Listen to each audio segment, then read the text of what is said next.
On in the House of Craze today. In the House of Craze, we are back with another live episode, and we're going to be talking to Phillip Maira. He is the creator of Crackle Volume 3, which is an anthology of the world. So check that out. Let's get it.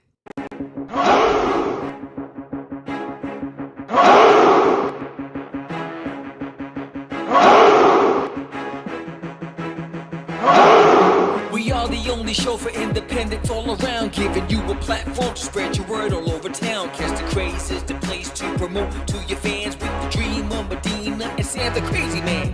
Subscribe to our show and never miss an episode. It's time to get your mans, listen to us on the go. Updated every week, we've never missed a day. Join the squad, come on in.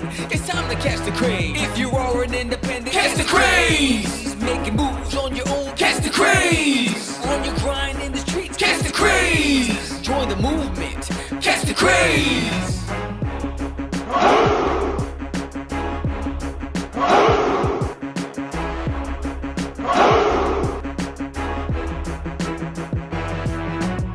Yeah, George, we did it again. Come on now. You know you want to do it. Catch the Craze.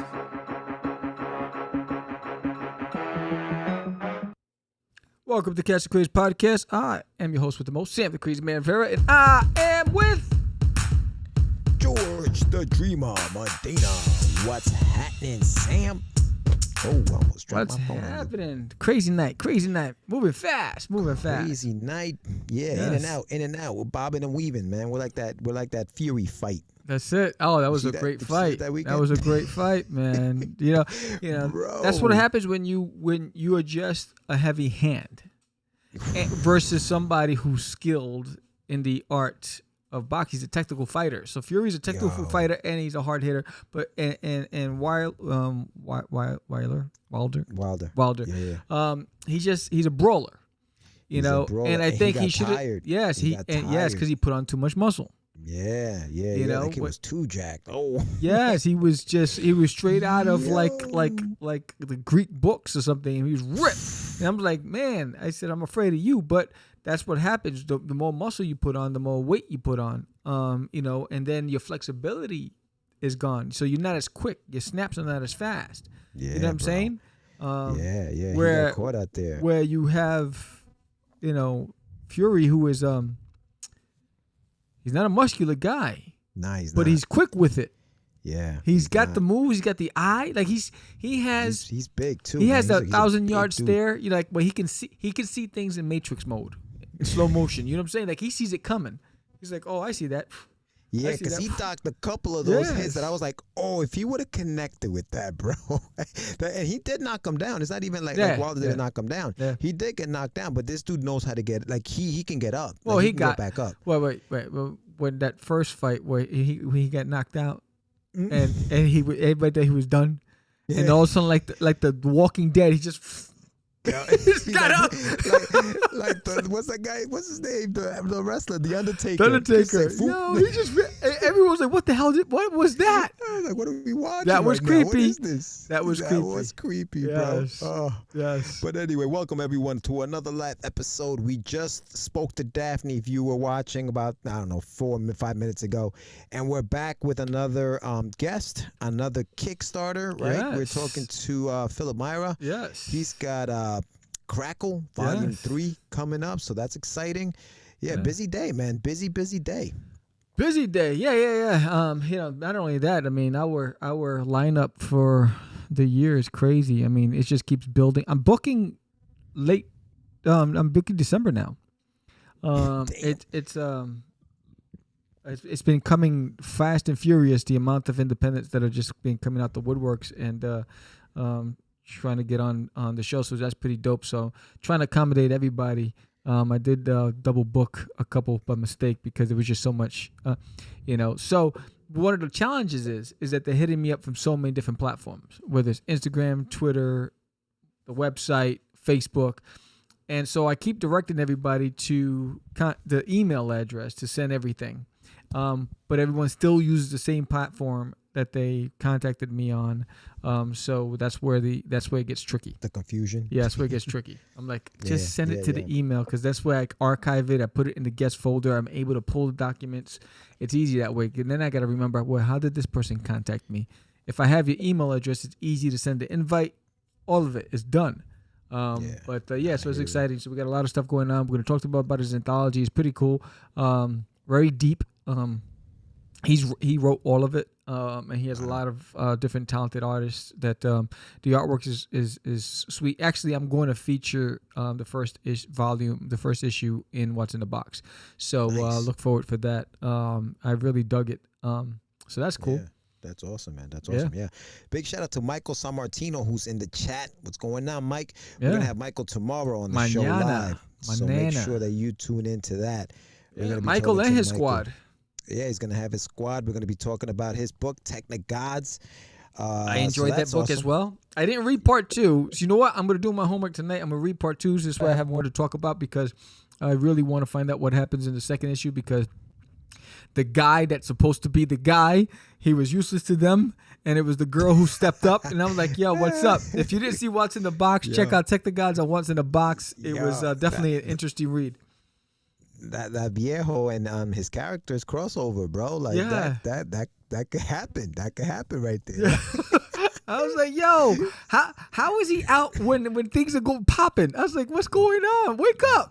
Like, hey, yo, you gotta see what happens. It reminds me of that story I told you about where, when I was a teenager, we got into a situation in Jackson Heights, Queens. We were coming from a party in Brooklyn, and we got, this group of dudes decided to, act up, and so my buddies disappeared.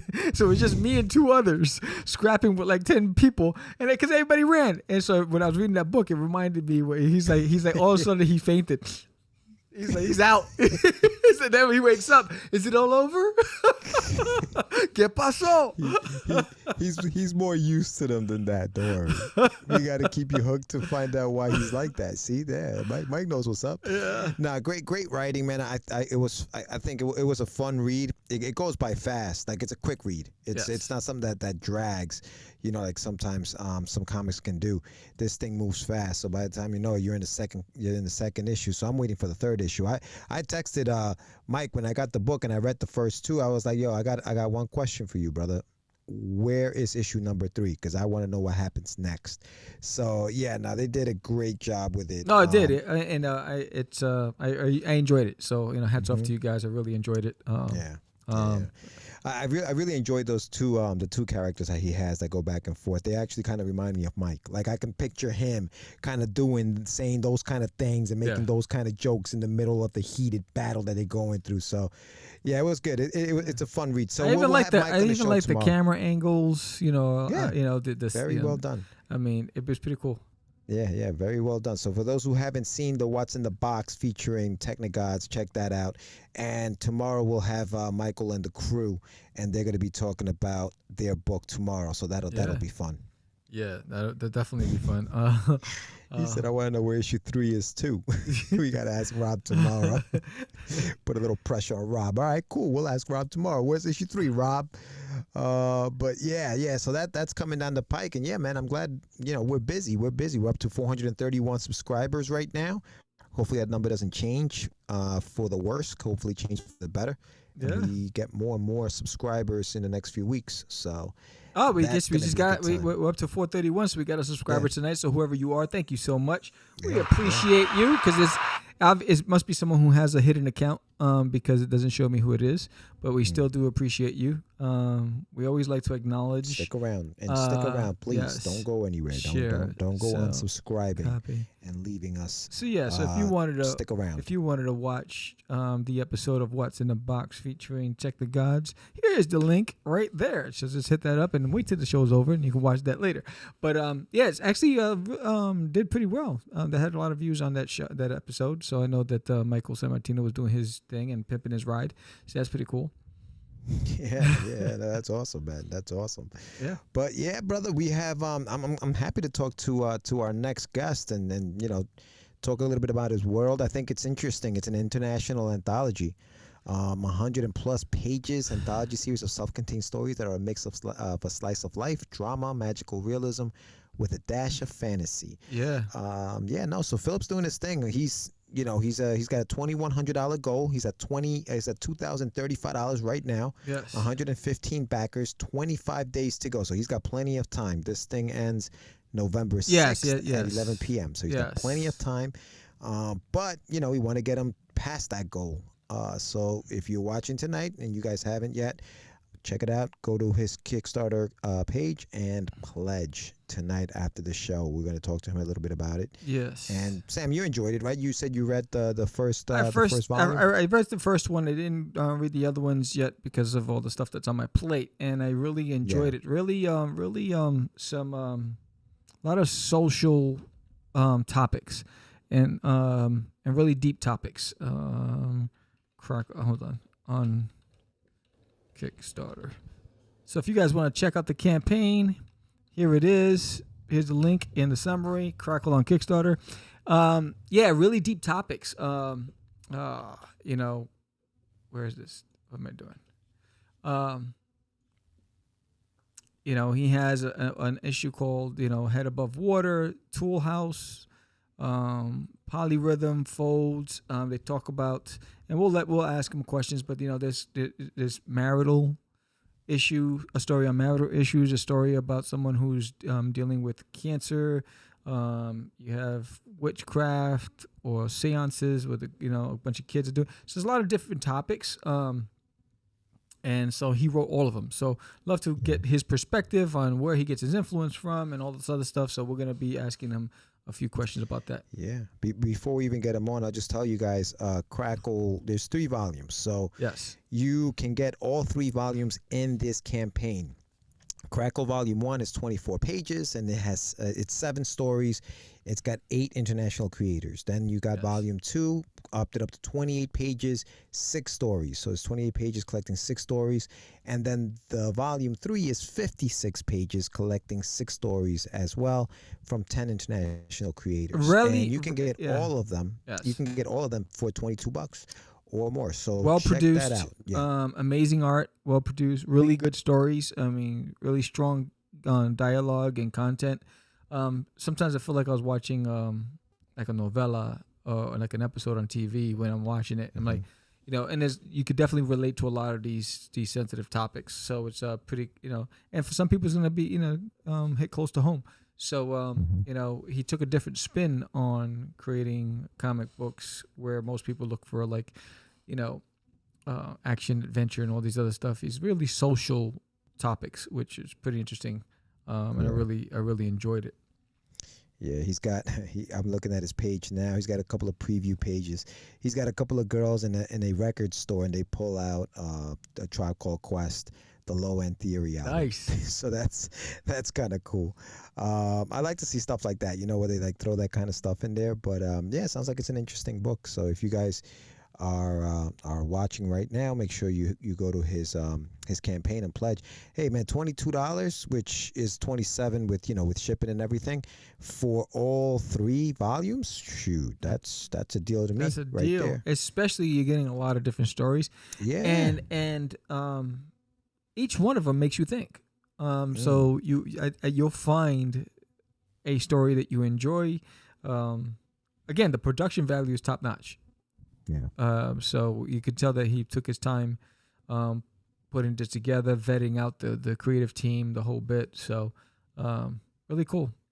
Yeah, I like that he's made it really simple too, bro. Like the campaign is simple as hell. Like he's got like maybe 5 or 6 just tiers, and 2 of them are for stores. So it looks smart. Like smart. I mean, if you can get all of these things for $27, why not do it? Why not? Which to me explains, the success he's having. 115 backers, $2,000 already. It's great. So can't wait to have him on. And I don't know if he's already. He's in the waiting room, so we're gonna bring him in a minute. So again, if you're new to Cast the Craze, if you like this episode, please give us a thumbs up. leave a comment below if you have any questions tonight and you're watching. When we bring in our guests, please don't hesitate to ask. We will make sure that we elevate those questions to our guests. And please subscribe. Help the more people that subscribe to our channel, the bigger the audience for our guests to be able to reach. And if you want to promote your campaign, and if you are going to do a book signing or anything like that, and you're finding that it's very difficult to do ads on Facebook because they keep changing the algorithms and you're not converting, why not give Catch the Craze a shot?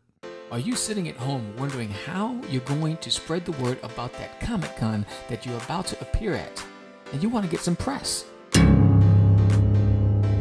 How about your first book signing? How do you spread the word so you can get an audience there? Or that first panel at a Comic-Con? Who do you talk to? Or even your first crowdfunding on Kickstarter or Indiegogo? The world is turning to podcasting to get the word out. Why not you? Sponsor an episode of Catch the Craze and start promoting yourself today. All right, we're bringing in our guest. Hello there. Yo, Yes. Hey, Phillip, what's going on, man? How you doing? what's happening? How's it going? Welcome to the Good, Craze. Welcome to the Craze. I don't know if you've been listening, but we've been talking about you for a couple of minutes, and Yeah, you've been saying some nice things. yes, we mean every minute, but before we even go there, let's talk about who you are, where you're from, and what you do. Right on. So, my name is Phillip Maira, comic book writer from Chicago. I've been writing comics for close to 4 years now. So the Crackle books are basically benchmarks for me. So Crackle 1 is about my first year, 16 months worth of the journey of being a comic book writer. And then Crackle 2 would be like another year, 16 months. I tried getting it done by C2, because I'm in Chicago. So C2E2 of 2020.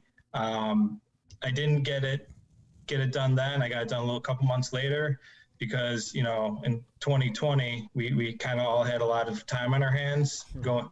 So I was able to release that. And then from the summer of 2020, now I'm ready to release the next one, Crackle Volume 3. Nice. All shiny covers.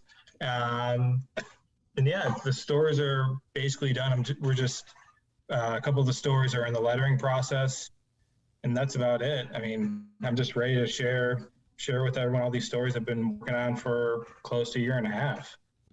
Nice. So, what got you into comics? I came late. Like I was born, I'm late 80s baby. So I was always absorbed in the X-Men cartoons, Spider-Man cartoons. I was well aware of that. I saw the Spawn movie way too young, or just probably at the right age. CG, horrible looking thing. But yeah, it was, I was aware of all comic books and like comic book like stories, but the physical comic books, I don't know why, they just never got into my hands as a kid. But when I got into college, my senior year, and it would have been the summer of 2011. And I was hanging out with a buddy. He was my only exposure into comics. So to backtrack a little bit, he did give me Sin City in high school.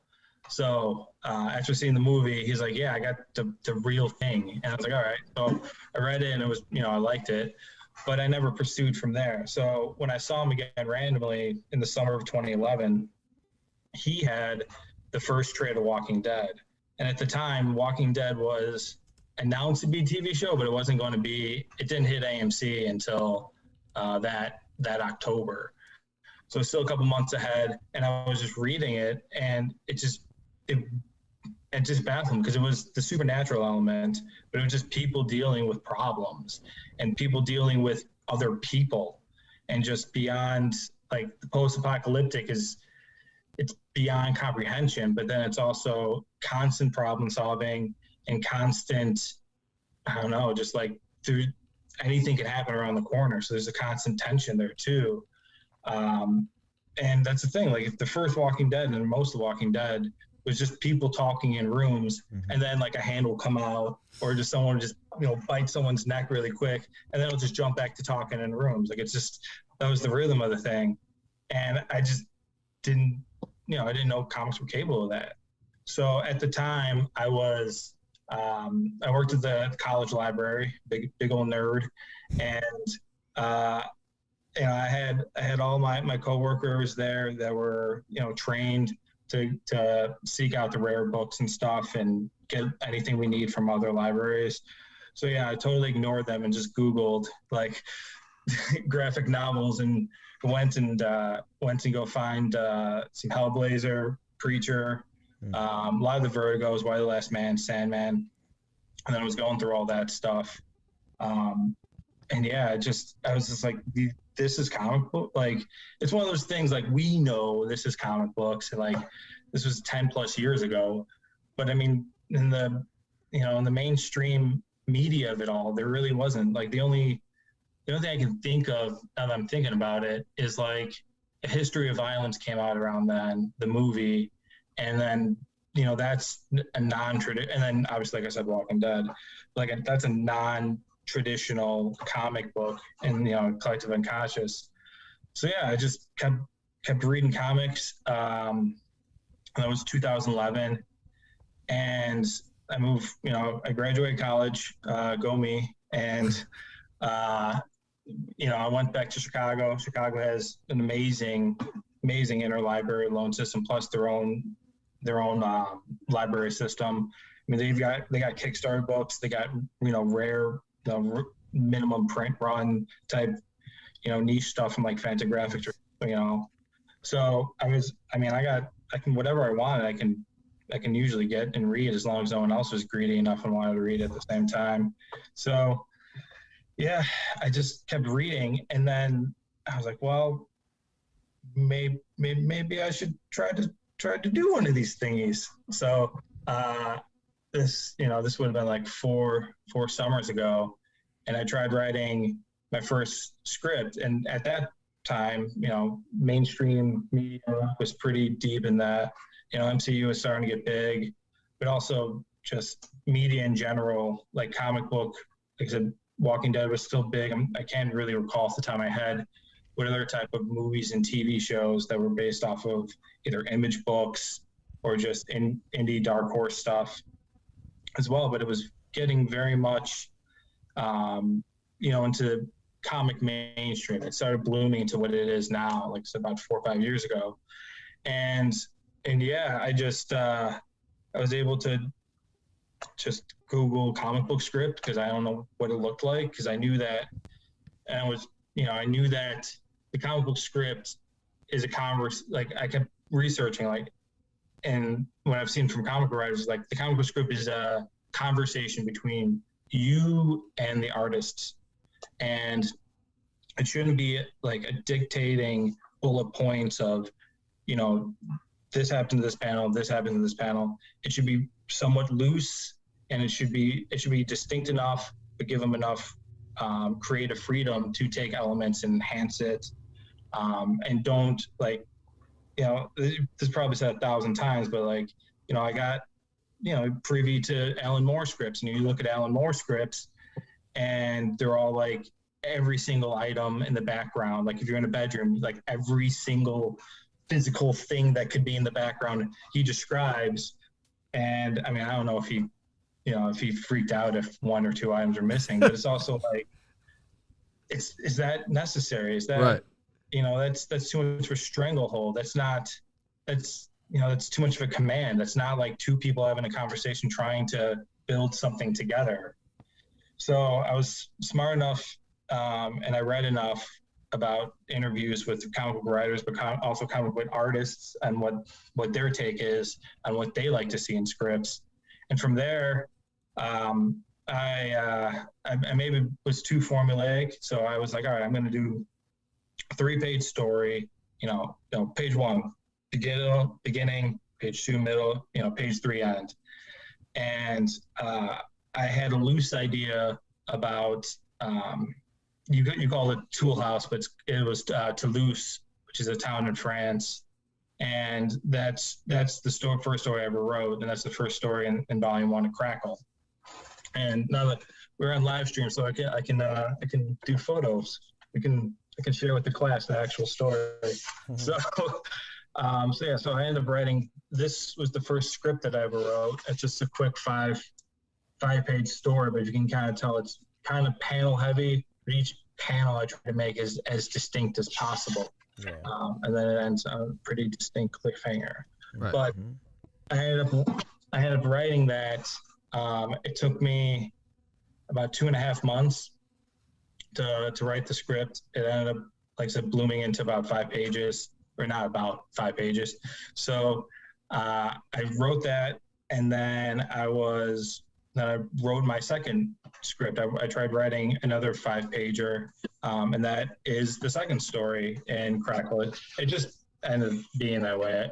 The stories in the Crackle books are sequential based on when they were created. But yeah, so I had these 2 scripts, and from there I just kind of went to different forums. Like I went to Comic Book Collab. The subreddit was pretty good, and I went to I forget, there was another one, but it's defunct now.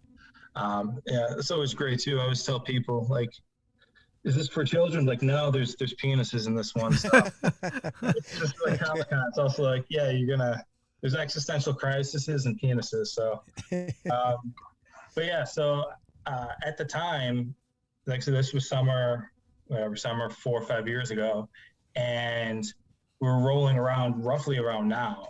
So it was getting to be about Inktober, when Inktober was, huge. I know it's kind of declined the last couple of years, but it's hard to describe. Like, it was booming. You can go on Insta, you can go on Facebook, you can go on Twitter, and it's always instantaneous. If you do the search, there was just new art all the time. Like, people were posting all over the world.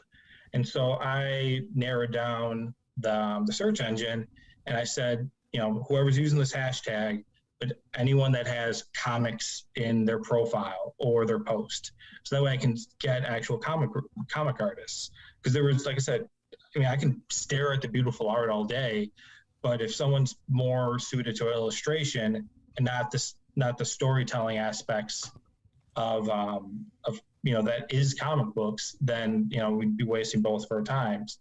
So I ended up finding Hannah Wenzel, a fantastic German artist, based off of one of her Inktober sketches. And I messaged her. I'm like, I wrote these 2 scripts. I think this one would work very well in your artistic style. What do you think? And she's like, I don't do comics anymore. I'm done. But I left that life behind me. And I said, please. and so we ended up doing the comic. Like I said, we ended up doing Toulouse. We've done 4 stories since then. Wow. She's a gigantic hit in the German market. She had a book come out last year in the German market. She had a book just arrived 2 days ago in her doorstep, the comps. So she's like now a full-fledged comic artist in Germany. So you brought her back to the comic book world, didn't you? You brought her back. She was trying to get out, and you brought her back. Jeez, man. Yeah, she just wants to do one illustration. I want her to do like 50 small illustrations.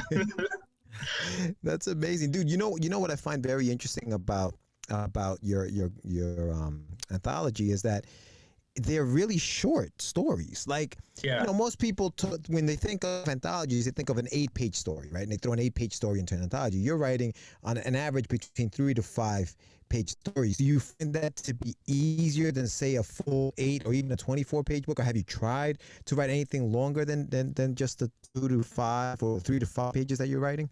I haven't at this time tried to do a full narrative, like a one-shot. But to go back to that, I'm glad you said that they are short stories, because I want them to feel like short stories. That was one thing that I'm majorly conscious about, is that these aren't scenes or these aren't pitches for longer anthologies. You can read each one, even the one-pagers, like the ones with the kids doing black magic. And like you kind of get the feel that it is complete. Like, as much as it's like a writing technique, you want want the reader to feel like they arrived late to the party and then they left early, meaning that there was so much cool stuff happening before and you're just playing catch up, but then you show them the exit way too early and they just like, well, I want more. Right. So like I said, that's how I try to write the short stories, but also I try to have a distinct beginning, middle, and end, even if it is a one-pager, because like I said, it needs to be a story. I mean, even the somewhat magical realism, avant-garde, if you want to call it, like the ones that are Stranger Tales that are more emotionally based ones, still take you on that emotional beginning, middle, and end, right, even if the logic is kind of loopy. But yeah. Right. Yeah, no, that's amazing, dude. You know, it's funny. I was having a conversation with one of my buddies a few months ago, I would think, and you've done something that I was thinking, yo, you know, it'd be cool to do. It'd be cool to do this. I'm a huge, you know, growing up in the '90s, I was a huge hip hop fan, right? Yeah. And so albums and music albums were a big thing. You know, we're like, you know, Sam and I will talk, like Eminem comes out with a new album, or like you have a photo of A Tribe Called Quest as one of the things that they pull out in one of the books, right? And this is almost what you're doing. You're almost putting out albums of your work out. So like you're the writer of every single story in this book, correct? You are and then you have artists drawing your stories. So you're essentially, you have tracks, you have music tracks. So each story is a music track, and now you are just the artist. So now you're coming out with your third album, which is Crackle Volume 3, which is kind of genius, dude. Like, did you plan on doing this because you were like, yo, I have so many stories to tell, I need to put them out? Or did it was just happen by luck? You were just like, hey, I just feel like I mean, it was stories. The idea was that I was just going to make this. I mean, you don't really have a full plan like from the beginning. Like I said, my original inciting incident of wanting to write comics is not much. It's just like, oh, let me try this out. And so when I got to the original antithesis of like Crackle Volume 1 was around that time. I mean, I've gone to C2E2 since 2013 and every year. So around that time, I was writing stories. Like I said, this puts us to like October, and C2E2 is usually around March or so. And so I just kept writing stories, and, you know, I kept getting the artwork in, and I didn't have an outlet for that. So I figured just bind them up. I mean, you know, just bind them up and put a cover on it, because that's all it really is. Right. And then I called Volume 1 because I want to keep doing these. I want to keep writing stories. And as mentioned, that's basically my benchmark is, can something get completed by C2E2? Because ideally, I mean, I wasn't going to do it this year. The price for a table is like $450 or something bonkers. Bro. These conventions are getting more and more. I mean, because C2E2 is run by the same people that run the New York Comic Con. So New York Comic Con prices go up. Every other convention they're doing, the one they do in Seattle goes up. They all go up. So I'm sure C2E2 at this point is just out of control. Yeah, I mean, I'm signed up for a Pro Pass, which is $40. That seems within my price range. but yeah, it's just I wanted to get a book done, so I can pass it around to people. I can pass it around to fellow creators that I like, because I'm constantly, that's all I do when I go to these conventions. I'm hanging out in Artist Alley for 10 plus hours, and then in between I might go to some panels. But that's the Artist Alley is my show floor. I'm not really doing anything else unless I'm going to dive in trying to get some back issues and stuff for cheap. But yeah. Did I answer the question? Well, I do want to acknowledge that we do have quite a bit of people in the audience. We have Michael San Martino, Comic Talk with Pops Van Zant, Meredith Longren, who also has Raging Cajun podcast, John Ottinger, Sebastian of Nerds of the Round. And again, you are watching Catch the Craze with our special guest, Phillip Maira, who is a writer of Crackle, a series of short stories. So why Crackle? Why that title? I liked the sound of it, basically. Like I said, there really isn't too much mystique behind it, but I did it's like an onomatopoeia. Like I put in the Kickstarter header, because it's like an onomatopoeia, which is very, comic booky, but it's a verb. I like the hard C sound, like the R. It has that type of, if someone tells you it, you can remember. It has that easiness, but also it's one word. It's just very, like I said, it's very easy to remember.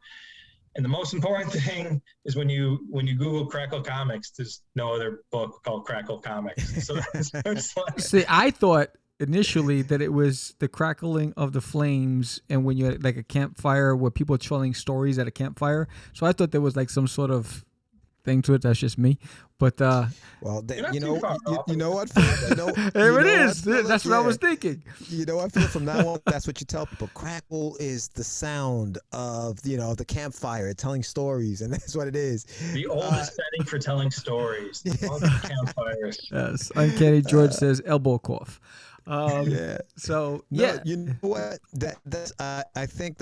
Sam, you got a question? Go ahead, man. No. I was very intrigued by your stories. Thanks. And they have some deep topics, things that are very relatable, things that hit close to home for a lot of people. Why that route? You're coming into comics, and was this from personal experience, life experience?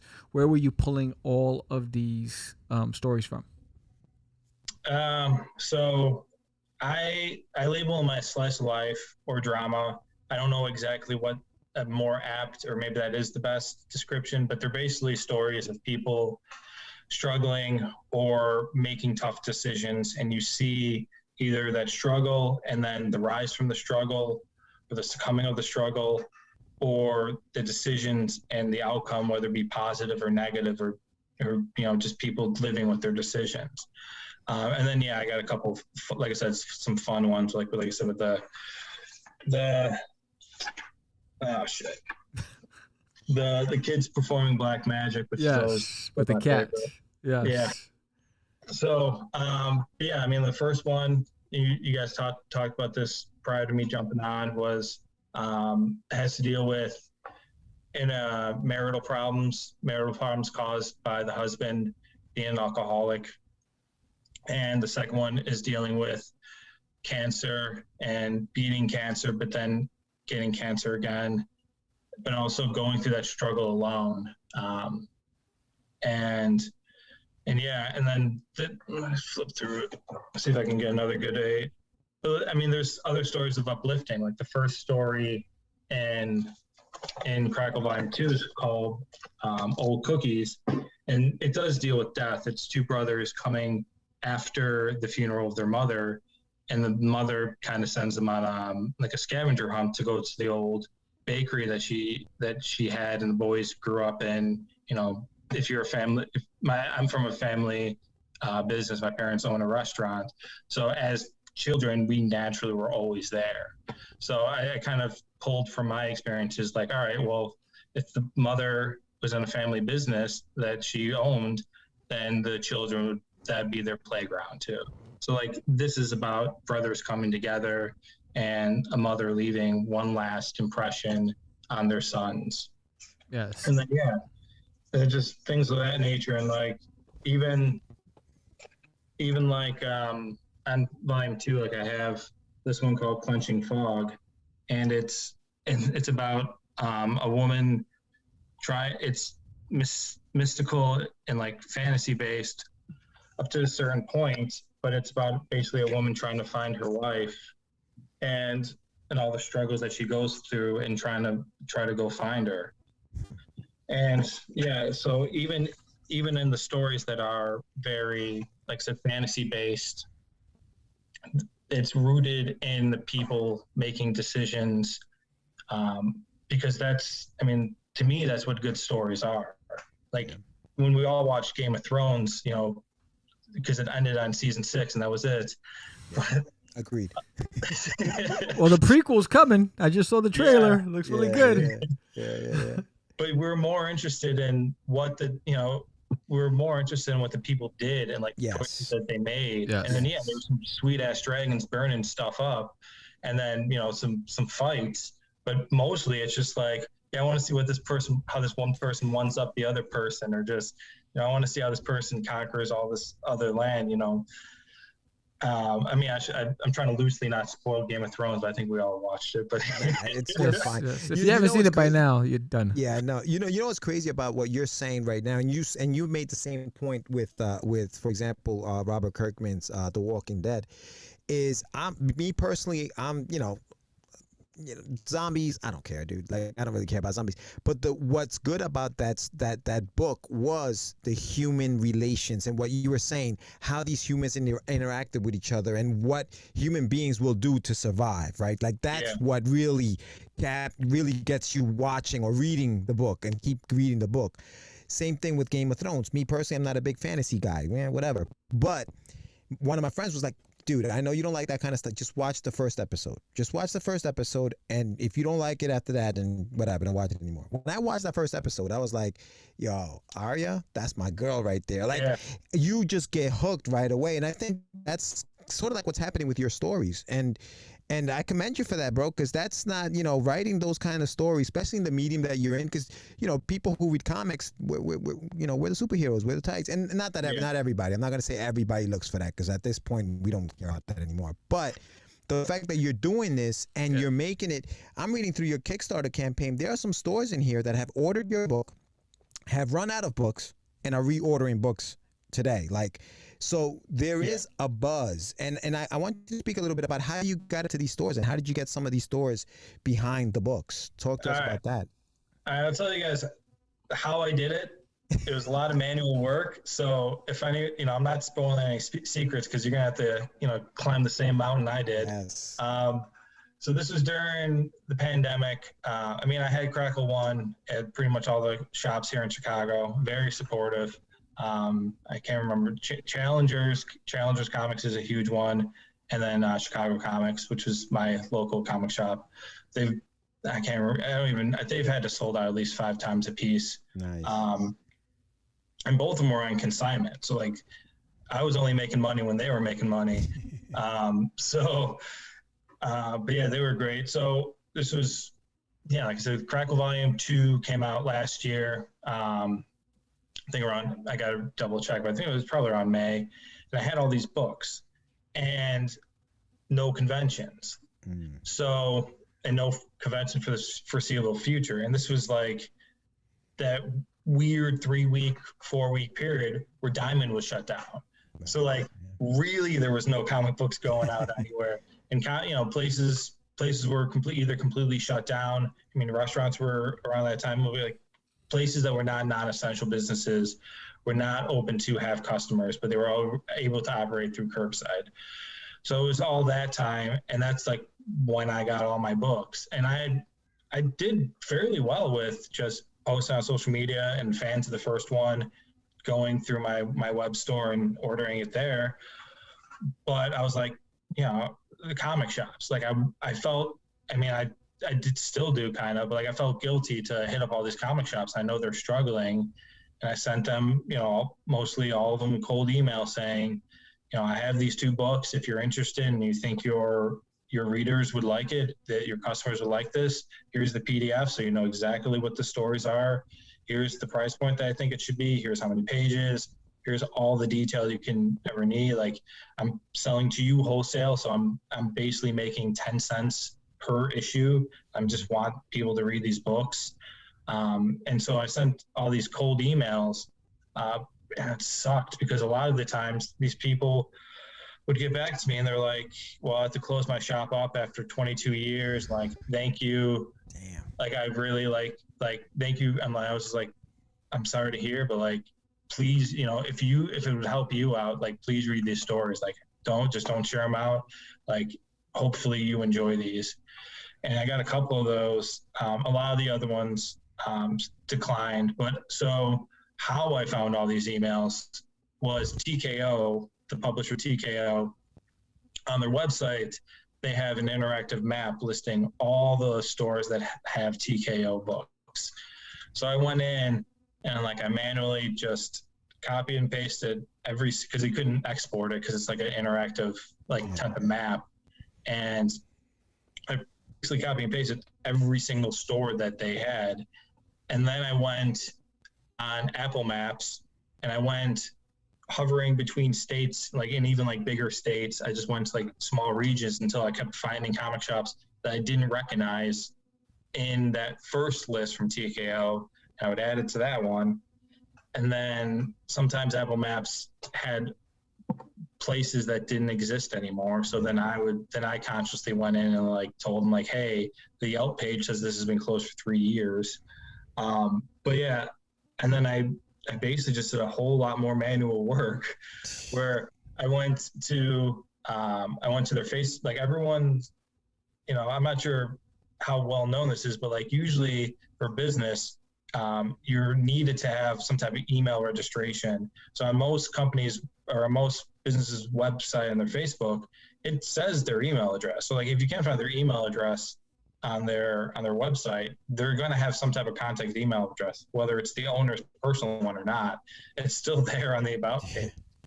So I did that, and then so once I started collecting email addresses, I honestly went and looked on everyone's website if they do consignment, and if they do consignment, then I looked at what the consignment criteria is, and then I also look who are the owners. These are small businesses, like these are people, and they're roughly like 5 to 10 people staff total, including the owners. So I looked at that, and if I couldn't find the owners' names, I tried finding key staff that popped up in Google reviews or Facebook reviews, or that did live streams, because a lot of people started transitioning to live streams at that time. Once I had all that, and then I had a somewhat boilerplate stock email with all, like I said, the pertinent data that they would need. But I tried starting it with Deer and whoever that shop is, and then in the first sentence put like I noticed your shop, and put the actual shop's name, and if there was some type of human connection I can make, like I said, Chicago, but I'm a Cubs fan, so if someone was wearing Cubs gear or something, I know there's a couple ones that had it. I'd message that. I'd be like, great Cubs gear, I saw your latest post. I just try to have some type of human connection, because you can tell, like, I mean, you guys can tell if someone's just sends you a copy and paste email, or you got BC on something, and you probably like roll your eyes a little bit. And I always, you're wasting both people's time. It's like you guys feel like, all right, well, I'm just one of many. And then as me, I feel like I'm wasting my time, because I'm not treating people like people. And so that's what I tried doing.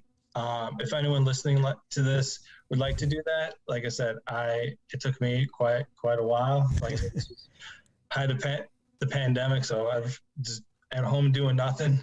Yeah. So you had the time. No, but that's what it's about, man. Yeah. It's about that hustle. And thanks to your hustle, you have almost 20 stores on here that have your book. And not just in Chicago. We're not talking about just Illinois. We're talking about states like New York, Buffalo, New York. You got Baltimore in there. You got Michigan. Yeah. You have Washington, Oregon, Texas, California, Florida. Like, you've been doing your work, man. And listen, this is I commend you for it.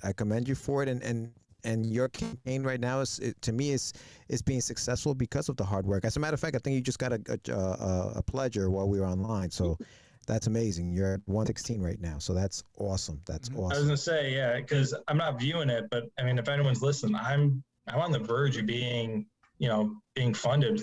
I'm like, I think I'm like $50 away or something crazy like that. Dude, you're $15 away. You're $15 away right now. 15? Yes, you're $15 away. And you have 25 days to go, so you're killing it. Yes.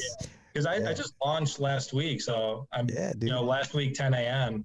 on Tuesday. So if I can get this done, less worrying. I mean, I wasn't too worried. But I mean, to talk about that, like the reason why the pledge goal is so low is because I've already paid all the artists. And that's one thing as a writer, you naturally wear the hat of the project manager. And due to that, and like I said, I just did a whole bunch of, I do this all the time. Like I'm so ingrained into the comic book community now. Like all I do is listen to podcasts of comic books and read interviews from creators. But even back then, when I first started out, I knew that you had to pay your creative team. I hate when I see some, not hot takes, but like I see newer creators, newer writers try to offer back at, like, not back end, but like you get 10%, or that sounds super low, but you give the creative team like 30% of the total kind profit. of back end deal. Yeah. And that's people can't eat. People can't live off that. You have to pay your creative team up front. And this is how I've been from the beginning. Yep. Is you pay the page rates and you pay them usually in 2 increments.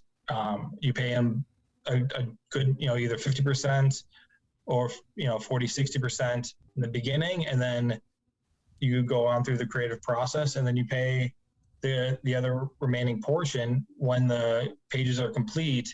And when you pay that portion, then the artists send you the high quality file, so that way you both have some incentive. So I can't just take all these images that we've been sharing back and forth because they're not print ready and they're going to look super grainy. But also in the same sense, the artists know that, I will pay them, but that's, I don't know. It's one of those things that I can't say this more than enough. I know it sucks, like being the person that's constantly handing out money, but the pages look beautiful. Like that's all that really matters. Yes. But that's the reason why the Kickstarter goal is so low, is because all we really need is printing costs and shipping costs, because all the artists already paid.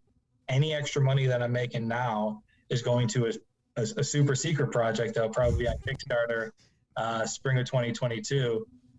I did so if anyone's kind of familiar with Crackle or my name, I did a Kickstarter I think in June. I think it was June going into July for reprints of 1 and 2, and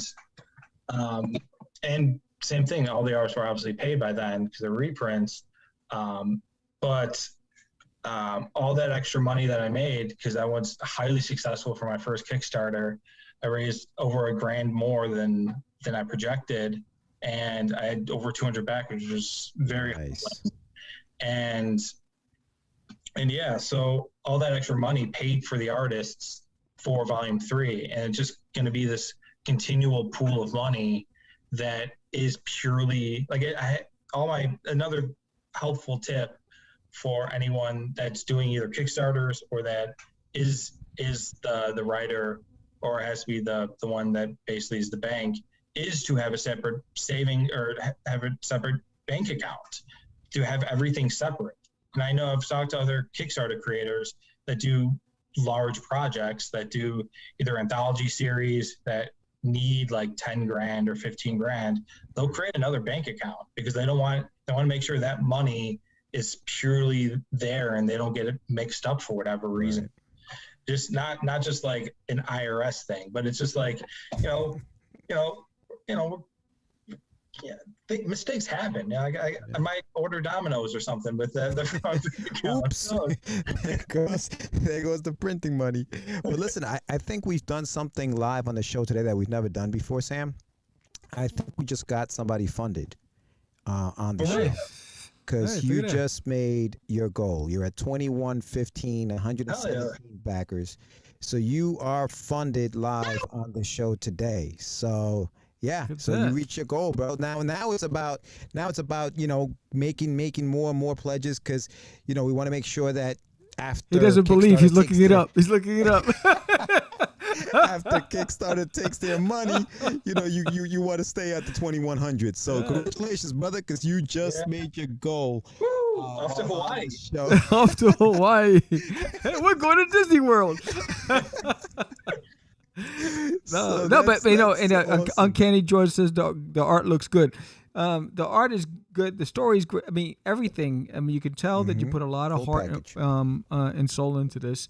You took the time vetting the right artists for your projects. It's obvious why you're seeing the success you're seeing with it. Yeah, we just constantly put our hearts and attention. So I don't want to give a false sense of stuff, but like I kind of talked about I made it sound like all this was like super success and super quick, but I mean it takes me like 2 to 3 months, sometimes 4 or 5 months just to write the script, even though these are short stories. Sure. And and they're only like 5 to 9 pages at this point. It takes me quite a while to write the script. And this is kind of going back to what you were asking me. The first question, Jorge, was like, is it easy to do short stories versus doing longer narratives? And I can't attest to longer narratives because I haven't really tried that challenge yet. But as far as short stories go, you have to create everything. You have to create the logic of the world. You have to create the world. You have to create the characters that populate the world. There's nothing you can go back on that you or the audience can reference, right? So if it's a continuing story, you're like, all right, well, that's Spider-Man. I know everything about Spider-Man. But like from here, you have to tell and almost teach the reader everything. And that's one of the things I try so hard to do, is to have a very strong page one. So like in page one, I usually leave it almost like in a mini cliffhanger. Like either the character has to do has a decision, and when you flip the page, you'll see whatever that decision is, or there's some type of tension. But also I try to have the characters' names on the main characters' names on page one. That way the reader is, making that connection too. They visually see these people for the first time and they see the name. But yeah, it's just, it takes a while, going back and forth between the different stages of creation, which, most of us know, but I'll say it anyway. Like there's always the character sketches, then you go into the thumbnails, then you go to the inking, even if everything's digital, then you go to coloring, and then you go to lettering. And so each of those stages, even if I'm working with one sole creator that does all those tasks, or someone that's, is a creative team that there's about 3 or 4 of us, I constantly tell them like, break things, experiment, like we'll make it like, just do something that will excite the reader. Like if I have to go back and cut a bunch of dialogue because I wrote a whole bunch of stuff, and it's hiding the really pretty art, I'll go do that. I don't mind doing that. Like I want to do that because usually what happens is, like I guess it's a collaborative process. Yeah. There's going to be something that I wrote that is dialogue that can be inferred either in one panel or 2 or 3 panels, that we know that the reader's smart enough that they're reading the story. They're not reading the words only. They're reading the images, and they're reading the way that the characters are looking at each other, the context clues in the background, or what they're holding in their hands. It's, we trust that the readers are smart enough and they're paying attention. I can get rid of dialogue that has now become basically exposition, boring, and is like basically just not, I guess, doubling down on what we're trying to tell them. Like one of the things that I'm constantly trying to tell myself is like, people want to reach for a goal. Like I'm trying to reach for constant goals, like in the creative process, trying to write better and longer narratives and more cohesive stories, more exciting stories, and working with new art. Like I'm constantly coming up with goals. We're all constantly coming up with personal and artistic goals in our life. And, we always want to reach that goal, and then we reach it, and then we're like, all right, what's the next one? But no one wants to be talked down to. No one wants to be told the same thing over again. If you're doing a project, if you're building something, if you're building something from IKEA, you don't want to just I don't know where I was going with that one, but like you just don't want to be like repeated to with the same mundane task and thought that you're intelligent. Right. But that's what we feel. That's what I try to strive for in my stories, is that there is enough there, even with the dream logic, with magical realism type of stories that we've created. Enough is there where either emotionally the points will be hit, or there's something in the background, if logically there's something that's tethered. The stories are short enough where if you like it, you can probably go back, spend the other 2 minutes to go back in the beginning and read page one, because I always try to, like I said, strong page one as possible. So there's always something in there that narratively ties to the end, always in the first page. So like that's the thing. Like, people want to find like Easter eggs or clues, or just to get a sense of, you know, fullness and completeness of the world. Like, people want, you know, they want a challenge, they want more. Like, I would say, if you can, in volume 2, I have a 3-page story, and like I said, it's called Inside Insight, and it's a wordless story.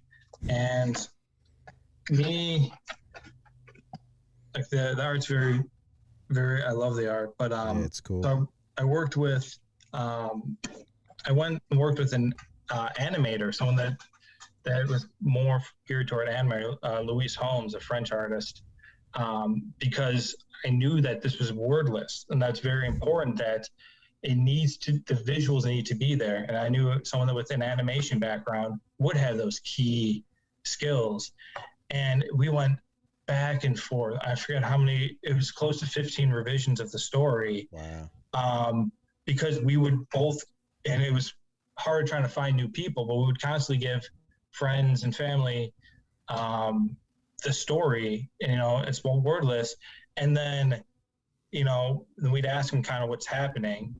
And I remember I was talking to my father-in-law, and I gave it to him, and he's a very intelligent guy, but he's like, yeah, this is like one of those stories where you have to kind of figure out, it's like a puzzle. And I'm like, no, it should be it should be, you know, it's not supposed to like be. You shouldn't have to figure it out. You should just be able to tell what it is. I'm not trying to flex. I'm not trying to be like, hey, look how intelligent I am. Like, it's supposed to be like, I don't want to feel like a jerk. But yeah, so we eventually, like, you know, smoothed out those edges. And I think it's pretty clean and pretty distinct of what, you know, the characters are trying to do, like their motivations. But yeah, awesome, dude. But it's just one of those things that I keep saying, like, if you're with pure creators, and you yourself are one, you're just going to keep feeding back on each other. You're just going to try to just kind of one up each other and try to give the reader the best experience, because that's all that really matters. That's why you were saying when I first got in here that each story feels distinct, because that should feel it. As much as I've spent so many, you know, months on a story, and the artist and I spent so many months building from that script, you know, it should feel at the end, even if it takes you, you know, even if it takes you 20 seconds to read the whole dang story, you know, you should still be like, all right, well, that's a story. That was fun. And, you know, I kind of get a different perspective on things. It should make you either make you laugh or just make you kind of just like think afterward. I always try to, you know, even if there might not be, you know, like a logic, you know, something like I said, this sounds kind of pretentious, but like, you know, even if there's maybe not a logical ending, there's at least an emotional one. Because that's, you know, that's what life is. Like, there's usually, there's going to be another day. You're going to keep continuing your life. You might go to a party and leave, but you're not going to remember really you leaving. You're going to remember maybe the last conversation you had, or, you know, the last, you know, someone fell in the pool or something like that. I don't know. But yeah, you're gonna remember something more like that than you are gonna be putting on your shoes and saying goodbye to everyone. Nah, yeah, that makes sense, dude. You listen. I can't wait to see where this goes. And now this is finishing up in November. When do you expect your the next book to come out? I mean, I know it's too early, maybe, but yeah, what are you thinking? Like, when do you think you'll be releasing something like that? So I will take a little break from the Crackle books, because at this point, all the Crackle books are my full catalog of stories. I don't have anything that's not within these pages. Gotcha. So the next anthology I want to do, I've been very fortunate over the like the height of the pandemic. I got into a group of like similar peers in the comic industry, and we chat once a week.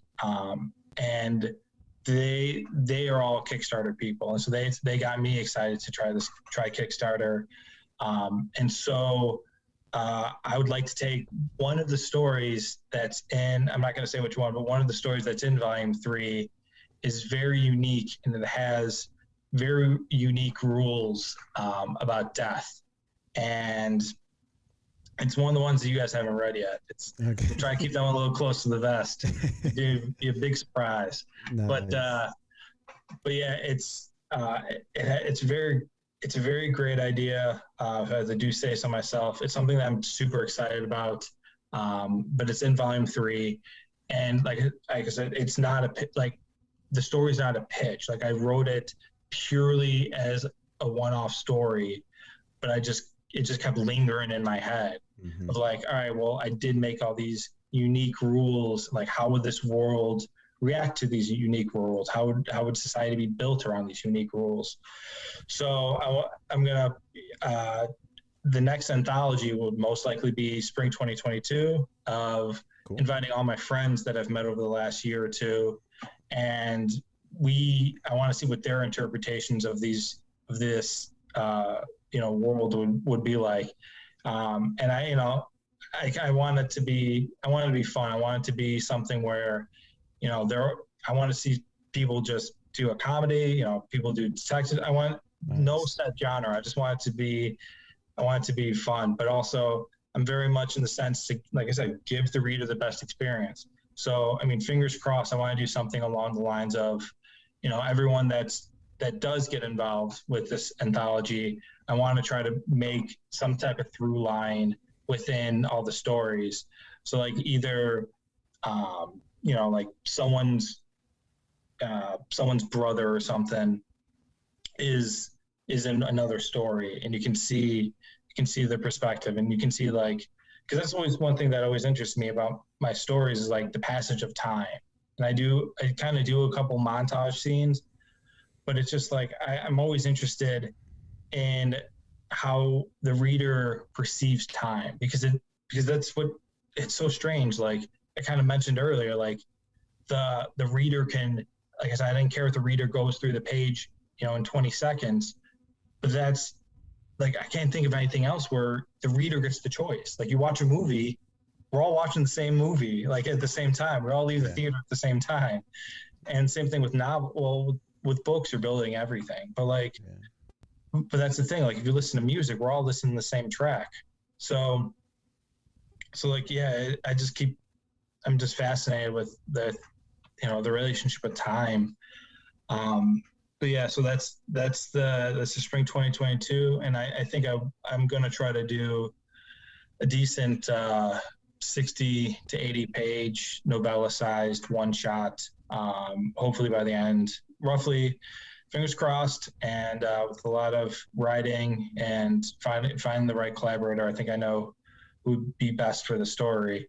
I'm aiming for this time next year to have a good chunk of a longer novella type of, something like, I like what Brubaker and Phillips have been doing. Sean Phillips and Ed Brubaker. Yeah. They've been doing, pretty decent sized books, but also, they're fulfilling. Like you feel like you've got enough story there, and you don't feel like you're gypped. Yeah. Nah, man, that sounds great. Good luck to you, and thank you so much for coming on, Phillip. We really appreciate it, man. Yeah, thanks for having me. Yeah, you've given us some good information about, whether it's Kickstarter, how to get, your books in stores and everything like that. People should really listen to that, because that's worked for you. So make it happen. But thank you so much again for coming on, my man, and congratulations on making your goal. Hopefully, hopefully you'll keep making more and more money on the campaign, and yes. Let us know when you're ready to come back, because we'd love to have you back. Yes, when you're ready to launch that new secret project, just hit us up. Yeah. Yes, I didn't even tell you about some of my other fun stuff. Like, here's all my badges. Do we have time or no? Well, what do you got? What do you got back there? Okay, so I got all my badges. So let's see if I can take this one off. Whatever. So this one is this is the first comic convention I ever went to. And, this is not a badge. This is the parking ticket. They didn't have this. and it's a small convention that was like in the outskirts of Chicago, like a suburb. And the big draw that they had was they had the woman that was like the sex symbol that was in Caddyshack. And so they had her, and that was the only draw. They didn't have any comic creators, but it was supposed to be a comic and toy like fair. And I get there, and it's not that at all. So it's basically a flea market, and then there's some comic people. So the people that are there aren't there to buy comics. They just stumbled by, they're there for like flea market stuff. And then they stumble by. I'm trying to like sell my books, but for the first, that is what it is. But the table next to me was like a taxidermist. So on the other side of me is like a plastic bin that you put your clothes for storage or something. It's full with empty tortoise shells, and there's like rabbits' heads on the there's like, I'm like, who's purchasing these? Why do you have so many? Like, I'm like, so that was my first comic experience. I think I sold a couple books, but I mean, I don't know what I always takeaways. Like, I'm always trying to just give the person the experience. Like, I loved the comic. I loved going to comic conventions when I was tabling. It was just the fun and just the one-on-one connection. Obviously you can tell I'm super excited about my books and the stories. Yeah. Like it's a little off camera here, but I always bring, if you ever see me at a comic convention, you'll know it's me because I always bring an old typewriter. And so it's always fun because it's like the parents bring the kids over and they don't know what it is. Like I got a typewriter from a flea market, and I'm looking at it right now, but it's from the 20s, and the kids don't know what the hell they're doing, and they're going really soft, and it's old, but also a typewriter, you got to hammer the crap out of it. Yeah, you do. So we tell the kid, the parent, the parents smiling, telling the kid hit it as hard as you can, and they're just going to town on it. And I remember. I was fortunate enough to go to London, Ontario in Canada. So I was able to do an international show. And there's this kid that was dressed up like Doctor Who. And like, he was a kid. He was like 7, 8. And he comes in and he just goes to town on the typewriter. And then he gets to the end and then he pulls the lever and then, it keeps going. I'm like, why do you keep pulling that lever? I don't know what the heck it's for. He's like, yeah, you pull that lever and like it moves it, but it also creates like the next line. Cause I've typed a couple scripts on there just to play around with it. And there's a couple comic scripts. But like, I'm always like typing it and then like turning the knobs to make a new line. And this little kid's just like it's almost like a sitcom. The little kid's like, no, you do this. I'm like, oh, well, I feel like an idiot, or just the youth of Canada are a lot more intelligent than me.